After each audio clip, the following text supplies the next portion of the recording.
గుర్తుంటే మనకి 20 రూపాయలు తగ్గించుకుందాం. ఆ 20 రూపాయలు తగ్గించుకోవడం వలన ఆ మాత్రం ఉంది. ఇంకా తగ్గించడానికి ఏం లేదు. ఇక లేకపోతే మన్మోహన్ సింగ్ లాగా బాండ్లు జారీ చేసేసి ఓ 10 ఏళ్ల పాటు ఆ డబ్బులు వసూలు చేసుకునేటట్టు అని పెట్టేసేసి కంట్రోల్ చేయొచ్చు. దానికి వడ్డీ కేంద్రం కడతా ఉండాలి. మన్మోహన్ సింగ్ టైంలో అప్పట్లో 2.5 లక్షల కోట్లు అట్లాగా బాండ్లు రిలీజ్ చేశాడు. అయినా కూడా 87 దాకా వెళ్ళింది. 87 దాకా వెళ్ళి మళ్ళీ 74కి తెచ్చాడు మోడీ వచ్చాక. అప్పట్లో మనం ఇదివరకు ఏంటంటే 21 దేశాల నుంచి కొనేవాళ్ళు. ఇప్పుడు ఎందుకు పెరుగుతోందంటే ఒకటి యుద్ధం ఒక్కటే కాదు కారణం, హార్ముజ్ జలసంధి దిగ్బంధించడం వలన చుట్టూ తిరిగి వస్తుంది.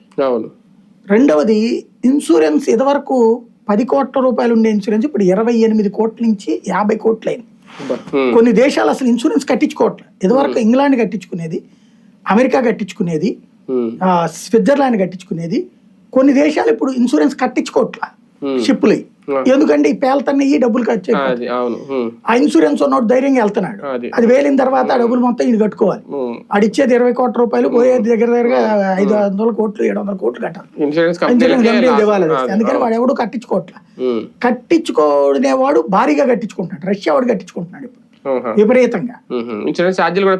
ఇన్సూరెన్స్ ఛార్జీలు పెరిగినప్పుడు మరి అది ఆటోమేటిక్ గా ట్రాన్స్ఫర్. ఇప్పుడు మనకి ఇక్కడ ఎందుకు ధరలు పెరుగుతాయి? పెట్రోల్ డీజిల్ పెరిగినప్పుడు దాని ద్వారా మనం సరుకులు తీసుకొస్తాం కాబట్టి సరుకుల మీద అవి ఏం పడుతుంది అట్లా. అట్లాగే మరి షిప్ లో అయినా అంతే కదా. షిప్ కి కాస్ట్ ఎంత పెరిగితే అది ఆటోమేటిక్ గా దాని మీద పడుతుంది. అంటే ఒకటిసారి ఇప్పుడు 3 నెలలకు ఒకసారి 6 నెలలకు ఒకసారి 2 రూపాయలు, లేదంటే ఇంతకుముందు 15 రోజులకు ఒకసారి పెరిగేది నాకు తెలుసు. ఇప్పుడు చాలా రోజులు పెరగలేదు అనుకోండి. ఇప్పుడు వరుసగా మొన్న 5 రాష్ట్రాలు ఎన్నికల వరకు ఒక్కబట్టుకొని కూర్చొని ఒక రాజకీయ మోడీ సర్కార్ చేసి ఇప్పుడు వరుసగా పెంచేస్తుంది. అది ఒకేసారి భారం కాదు, తప్పు చేసింది అదే. అంటే కానీ ఒకేసారి వేయట్లేదు ఇప్పటికి కూడా.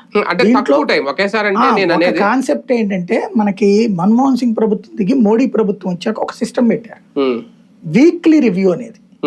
వారానికి ఒకసారి ధరలని సమీక్షించడం. గోల్డ్ ఏమో ఏ సెకండ్ ఆ సెకండ్ అంతర్జాతీయ ధరలకు అనుగుణంగా. ఈ ఆయిల్ మాత్రం వీక్లీ వన్స్ రివ్యూ అనమాట. వీకెండ్ లో ఒకవేళ అంతర్జాతీయంగా తగ్గితే ఇక్కడ తగ్గించడం, పెరిగితే పెరిగించడం. ఇట్లా పెరిగినాయి తగ్గినాయి ఉన్నాయి మనకి.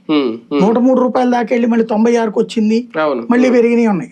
అయితే ఆ తగ్గుతున్న డబ్బుల్ని రాష్ట్రాలు కొత్తగా సెస్సుల రూపంలో మింగేస్తున్నాయి, ఫ్యాట్ రూపంలో.